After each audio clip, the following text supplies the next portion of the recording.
Hello everyone. So today I decided to record the lesson for you rather than to stream it live. That is because yesterday I realized the animation that I'm showing on my iPad is a little bit laggy, and so you don't see the continuous nature of our topic, wave. Okay, so anyway, it's about the same. We are going to study about wave and so on and so forth. Okay, let's cut to the main dish, and this is it. Okay, so please get ready your 13.1. So yesterday's lesson, we are focused on the nature of wave, and also we examine transverse wave. There are mainly two types of wave, remember. It is the P wave and the L wave. We learn how to identify them by examining two different two direction. Okay, do you remember which are the two direction that we will examine? You need to, familiarize with all these new vocab. So if we have a wave, like for example, this wave, yeah. So how do I know what kind of wave this is? We will look at two direction, right? Number one, we would focus on how the peak moves. So if let's say I make my peak over here, the peak is moving from horizontally, right? From my point of view, it is right to left. I'm not sure from your point of view is from which direction. So when we look at direction of wave motion, we follow the peak. So in this case, it's here. So it goes to like that, yeah. And then after that, we will focus on the direction of vibration. So when we focus on direction of vibration, we look at maybe just along this ruler, so or maybe along this rod. So maybe I do this, yeah. So focus on my hand. That means this particle that is along this line. So when I do that, like that, can you see that along this line, it is just going up and down, right? Along this line. So we say that this is the direction of motion along that particle. Okay, I will show you one animation. Oh, this is it. So when we talk about the direction of wave motion, you focus on the peak or the bottom. So let's see. So as you can see, this peak is now moving to the right. So let's rewind a little bit. Okay, this peak, you can see, yeah, is now moving to the right. So we say that the direction of wave motion is that way. Is to the viewer's right, yeah. And then when we want to talk about the direction of vibration, we are looking at this medium, this particle in the medium. So this line is like the surface of the water. This is a particle in the water, and you can see that this particle is just moving along a vertical line, up and down, right? So therefore, we can see that the direction of wave motion, if you follow my arrow, is from left to right, but the direction of vibration is up and down. So by comparing these two directions, we can tell whether a wave is longitudinal or transverse wave. So in this case, these two directions are perpendicular, so we say that they are transverse wave. Yeah. So that's the nature of wave. Then after that, we focus on talking about how do I explain in terms of the exam techniques, how do we phrase it such that we can explain why something is transverse and then why something is wave by this sentence, why is it a wave, and then this sentence, why is it transverse. Then after that, we learn how to identify what is a complete wave or what is a complete oscillation. So if you think about it, if you look at this, let me,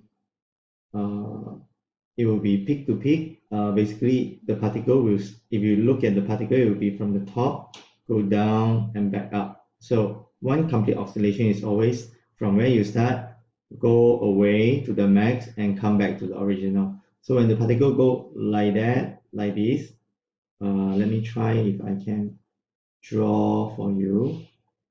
Okay, I can't on my computer. What should I do? Okay, I see if I can do this. Wait a minute. So the general definition of one complete wave is derived from one complete oscillation. So let's say let's say remember just now the animation that you see is about a bob going up and then it goes back up, right? So if I have a dot here, the next moment it will go down, and then after that it comes down and then down and then down. This is the maximum displacement, and then after that it will go back up, up, up, back to the original. This is what it means by one oscillation, right? So if now I draw this on a time axis, that means I have to draw it this way. At time 0, my particle is here along the vertical axis, and then at time 2, it will be here, time 3, time 4, time 5, time 6, time 7, time 8, time 9. So then it will appear like this. So that's how they derive this one complete wave. Why is it one complete wave? Let me try to show you one other simulation. So we are focusing on one particle, how it oscillates up and down, and then we are going to plot its motion along a time axis. Okay? T equal to 0 second, the particle is at its equilibrium position. As the particle moves through a period of 12 seconds, observe how the displacement time graph is plotted and where the position of the particle is. So can you see how the position of the particle is being spread out by this representation of time?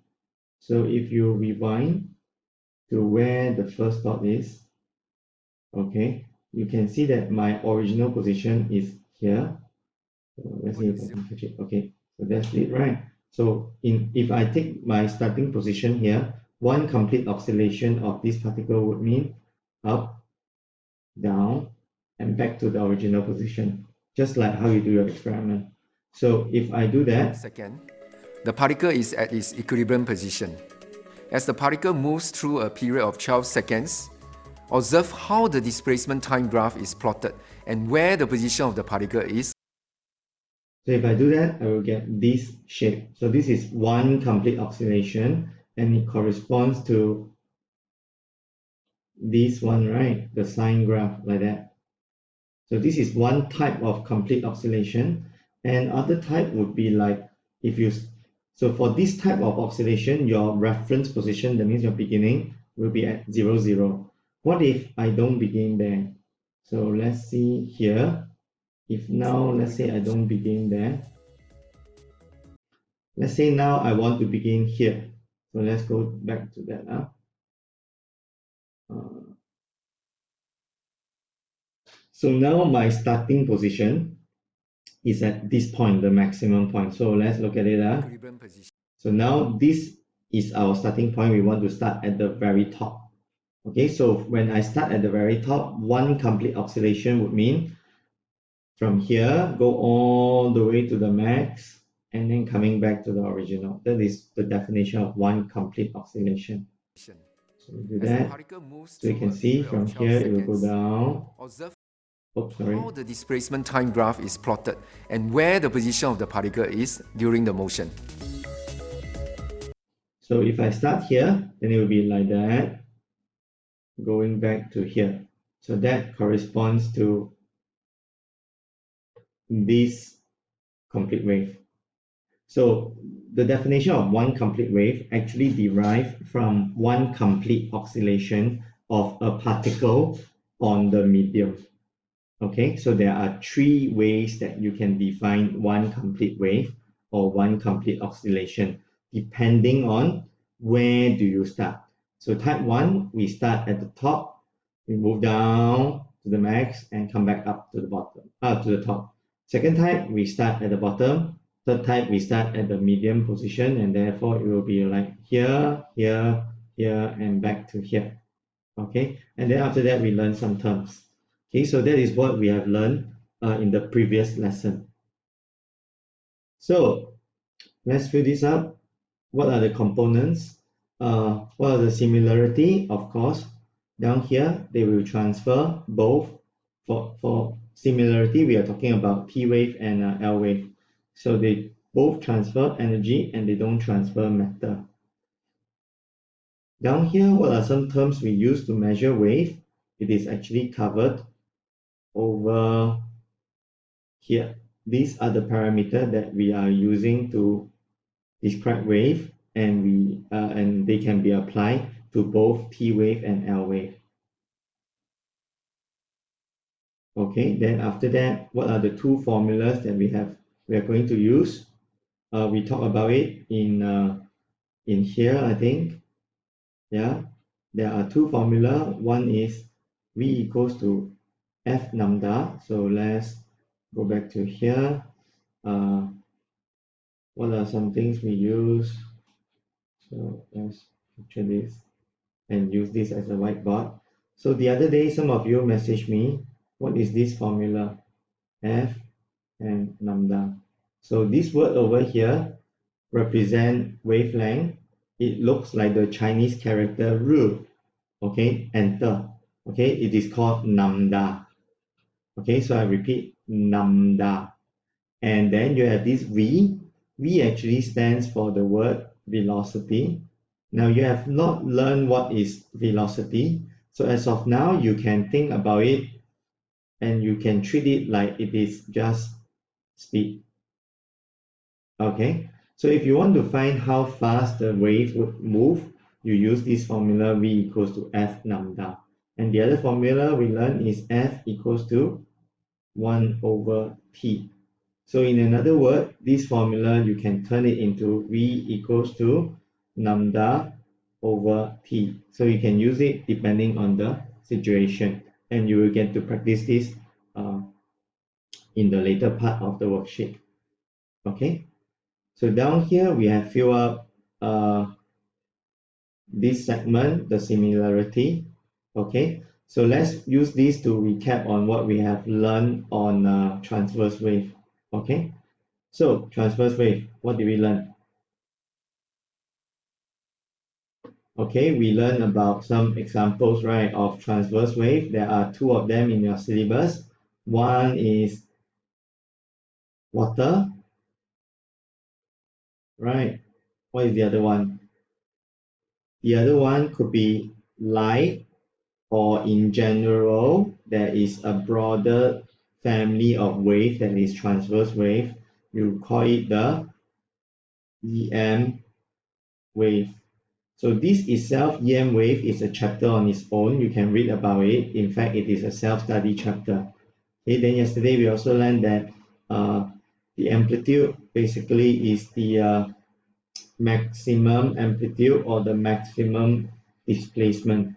Okay, and here you see two words, crest and throat. What does this mean? For any transverse wave, there will be a peak and then there will be a minimum. So this is what we call the crest, and then this is what we call the throat. Okay, so components of a transverse wave, one would be this, the other one would be the throat. Okay, so that is what we have done yesterday. So today, what is our main thing that we are going to do is actually our L wave, your longitudinal wave. Now, L wave is a little bit tricky because it is no longer in terms of crest and throat, no longer max and minimum. It actually consists of compression and refraction. So what does compression and refraction means? So let me bring up one of the things.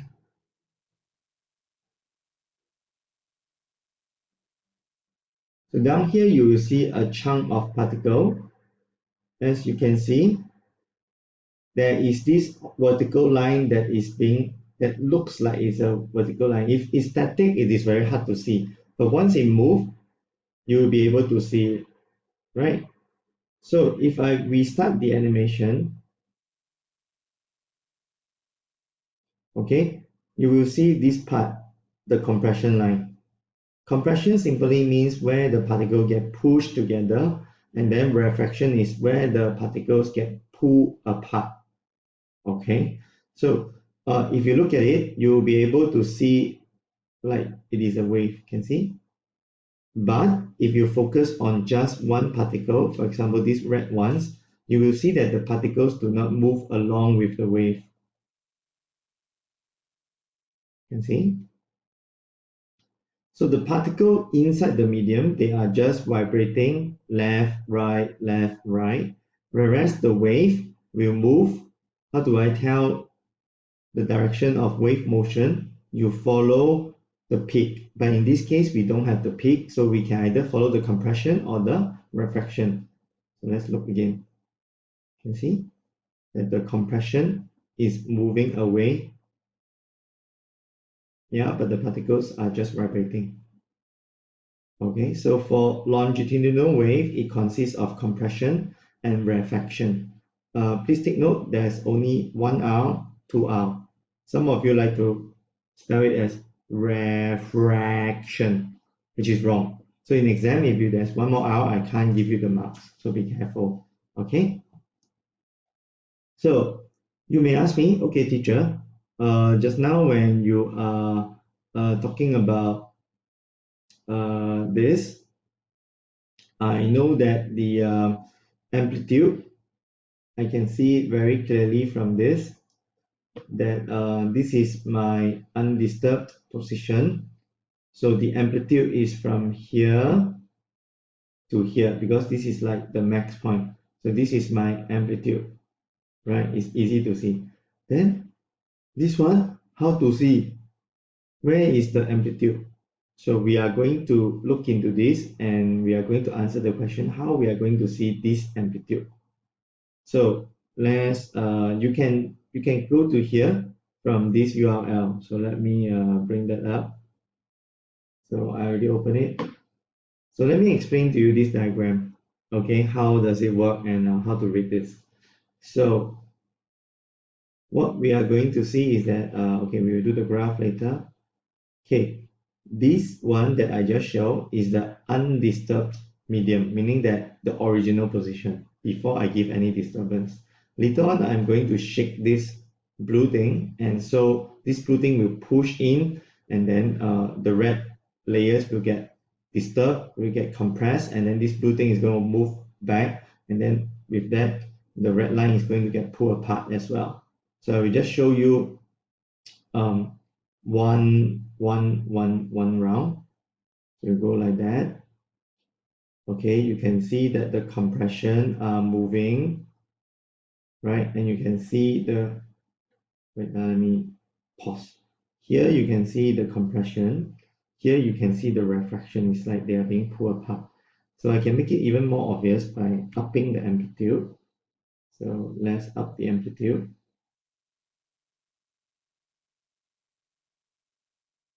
And you can see down here, they are really getting pulled apart. This one, they are compressed.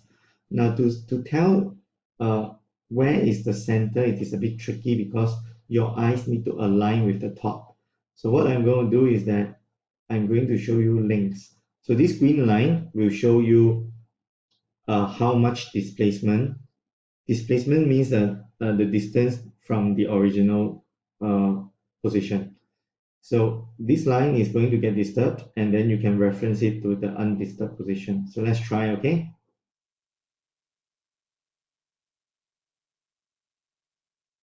So now can you see where is the center of compression? Center of compression will be here, original, down here. Because why is this the center of compression? It is being compressed from the left and being compressed by the right. So that's why this is one. And you can also see the center of refraction. So this is the center of refraction. You see? because the left side getting pulled apart, right side getting pulled apart, so this is the center. Yeah, and from this, where is the amplitude? Well, the amplitude would this be the amplitude? No, right? Because original position is here, new position is here. So what is the displacement? 0. Right? Same thing over here. Original is here, new position is here, displacement 0. And amplitude is being defined as the maximum displacement, right? So where would you find the maximum displacement? That is when the new position is furthest away from the original position. So you have to find the line that is very, very bent, like this case. This could be a amplitude, but how can we tell exactly, or how can we tell for sure that this is the amplitude? We have to look at it from the graph point of view. So let's bring everything back. So what does this graph do? Let's do a quick check now. Okay, can you see that this graph, now this part is 0, right? It corresponds to the center of compression. This part here is the top. Okay, so I need to let it run for a while first. Let me run for a while. So now, down here, center of compression, right? Then the next point, center of refraction. Can you see that down here is the 0 mark because the displacement is 0? Here you will also see that the displacement is 0. So where is the amplitude? Is here, right? This line that is very, very slanted because now the new position to the original position is very far away. So from this thing, you will learn that your amplitude will happen between the compression and the refraction. So in a transverse wave, how do we define one complete wave? From the peak to the other peak, right? So in L wave, one complete wave will be from down here, very hard to tell, am I right? So you cannot apply from peak to peak. How about if you apply the one that you measure from the undisturbed position? For transverse wave, one complete wave will be from here, down, up, back to here. So in longitudinal wave, it means it is from compression to refraction and finally back to compression. So basically one wavelength on a L wave is from compression to compression or refraction to refraction. Okay, so there are a few different things you all need to take note. So on a transverse wave, this is the crust, this is the crust, this is the throat. For L wave, then we are going to tell ourselves that this is compression and this is refraction, this is compression. So one wavelength like that, one wavelength like that. Okay, so you need to take note. And your compression for L wave occurs at 0 displacement. Okay, but your crust and throat in your transverse wave occur at maximum displacement. Okay, so you need to have this thing in your head. Can? So for here, now you would now understand what this diagram is trying to show you. Okay, so down here, what you can do is that you can identify it for yourself. For example, you can tell yourself that this is your center of compression. This is your center of refraction. Same thing over here. This one is your center of compression. and you need to tell yourself that this is your one wavelength. So basically your lambda is CRC, or it can be RCR. Okay, either way. Yeah. And then you will also notice that down here, you will see that your amplitude is 0. Down here, your amplitude will also be 0. And why? That is because your displacement. Okay, I'm not going to write on with my mouse. Okay, that's because your displacement is measured from the original position to your new position. So the center of compression, you will use 0 displacement. Okay. So down here, how do I answer this? To answer why is it longitudinal, we will compare between the direction of vibration with the direction of wave motion. Okay, so this is your wave motion. Okay, now I miss my iPad. Okay, vibration and wave motion, and they need to be parallel. Okay, and in this case, they will transfer energy and it will not transfer matter. Okay, and like I said, the amplitude at the center of compression will be 0. Amplitude for center of refraction will be 0 as well. So where is the maximum amplitude? Maximum amplitude will occur right between C and R. It will occur at the midpoint. So if C and R down here, you take a ruler to measure the maximum amplitude. We can count 1, 1, 2, 2, 3, 3, 4, 4, 5, 5, 6, 6, 7, 7, 8, 8, 9, 9. So the amplitude will occur this place. This is new. My original line is here. So where is my maximum amplitude? We can take a ruler and measure this.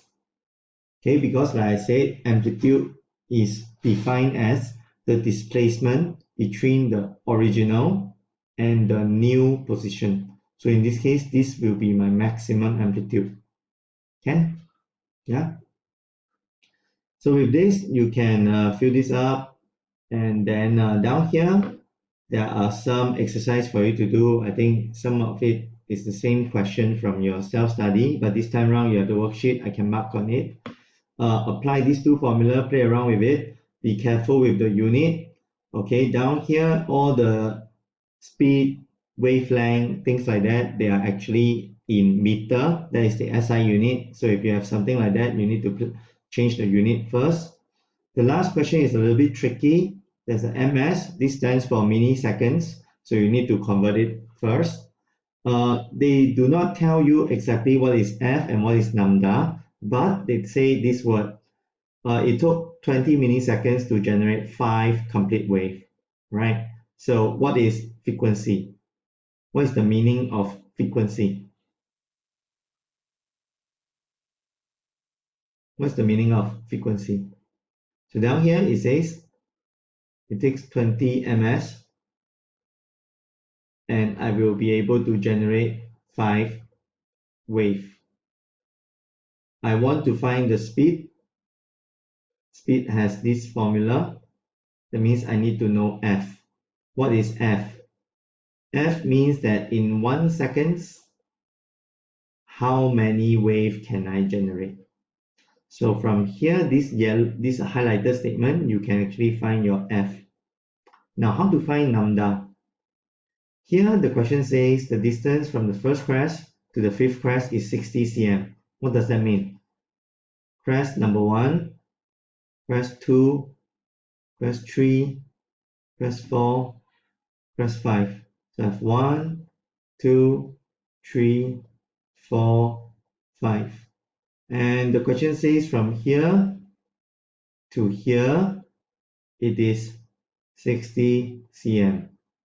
So within this 60 cm, how many complete waves are there? You learn that complete wave can be determined from the peak to the other peak, right? So this is one wave, two wave, three wave, four wave. So four wave, 60 cm. What is lambda? Lambda is the wavelength, one wavelength. So from here you can find out what is f, what is lambda, and that is how O level is going to ask about wave. It would not tell you like the first three questions, frequency is what, wavelength is what is the speed? Because in this case, they are just asking you to recall the formula V equals to F lambda. Nowadays, they will embed a definition question inside, whether you know what is the meaning of frequency, whether you know the meaning of wavelength. Okay, and be careful, this is not SI unit, you need to change it. So that's that. Okay, down here, we are going to continue this thing in the next segment. So what I need you to do is that this part, I'm going to open a Google Classroom. I will put 13.1, question 5. In fact, let me do it now so that, okay, never mind, I will do it later. If not, later it will jam. Okay, so today you notice that our lesson now is shorter because I can't be with you, so I won't push the syllabus. So we are only focused on two things today: how we define transverse wave, how does these shapes come about. One complete wave actually is derived from how one particle on the wave would move in one complete oscillation. Okay, then after that we talk about L wave, how the amplitude can be determined, and how compression and refraction is formed, how one wavelength appears on an L wave. For example, in this case, it is compression, refraction, compression that makes up one wave on L wave. Okay, then after that your